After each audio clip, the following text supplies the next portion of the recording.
அனைவருக்கும் வணக்கம். என்னுடைய முந்தைய பதிவில் எவரெஸ்ட் எம்டிஹெச் மசாலாக்கள் ஐரோப்பிய நாடுகள் தடை பண்ணியிருக்காங்க. ஏன்னா அதில் புற்றுநோயை உருவாக்கக்கூடிய எத்திலீன் ஆக்சைடு இருக்கிறதா கண்டுபிடிச்சிருக்காங்கன்னு சொன்னோம். அதை தொடர்ந்து இப்போ என்ன பண்ணியிருக்காங்கன்னா RASFF அப்படிங்கிற ஒரு அமைப்பு, ஐரோப்பாவில் செயல்படக்கூடிய rapid alert system for food and feed அப்படிங்கிற ஒரு அமைப்பு இந்தியாவில் தயாராகக்கூடிய 527 ஃபுட் ப்ராடக்ட்ஸில் இந்த எத்திலீன் ஆக்சைடு இருக்கிறதா கண்டுபிடிச்சிருக்காங்க.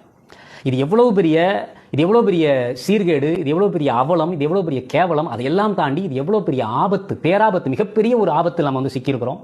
இதை நம்மளுடைய சோம்பேறித்தனத்தை நம்ம என்னைக்கு மசாலா அரைச்சி சாப்பிட்றதை விட்டோமோ, என்னைக்கு நம்ம கடையில் வாங்கி மசாலாக்களை பயன்படுத்த ஆரம்பிச்சோமோ, நீங்கள் நல்லா நோட் பண்ணலாம்.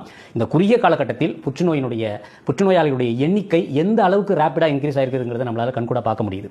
இன்னும் சொல்ல போனால் புகையிலை பொருட்கள் புற்றுநோய்க்கு காரணமாக இருக்குங்கிறதே இன்னும் உறுதிப்பட அவங்க சொல்லலை ஆராய்ச்சியாளர்கள். புகையிலை தான் நான் ஊக்குவிக்கிறது அர்த்தம் கிடையாது. இதுக்கு நம்மளுடைய கவனத்தை வேறு ஒரு பக்கம் திருப்பி விட்டு உணவின் மூலமாக நமக்கு மிகப்பெரிய ஒரு பேராபத்தை விளைவித்திருக்கிறார்கள். இது கார்பரேட்டுடைய சதியா, இல்லை இது தெரிந்தும் தெரியாமலும் நடக்கிறதா, இல்லை இது என்ன, இது பொதுவாக தெரியும் இல்லையா, ஒரு மருந்தை கண்டுபிடிக்கிறதுக்கு முன்னாடி, ஒரு மருந்தை வெளியிடுறதுக்கு முன்னாடி அதற்கான நோய்களை இவர்கள் பரப்பி விடுவார்கள். அந்த மாதிரி இன்னைக்கு உலகம் முழுக்க புற்றுநோய் வியாபித்திருக்கிறது. இன்னைக்கு அதை தேடி கீமோ அது எதுன்னு சொல்லி ட்ரீட்மெண்ட் தேடி மக்கள் ஓட வேண்டிய கட்டாயம் இருக்குது. தயவு செய்து இந்தியாவில் இயங்கக்கூடிய உணவு கட்டுப்பாட்டு தர வாரியத்தை நான் கைகூப்பி கேட்டுக்கிறேன், கொஞ்சம் அக்கறையோடு செயல்படுங்க. இதில் உங்கள் குழந்தைகளும் அடங்குவார்கள்ங்கிறத திரும்ப திரும்ப திரும்ப எல்லா பதிவிலும் நான் சொல்ல கடமைப்பட்டிருக்கிறேன். நன்றி, வணக்கம்.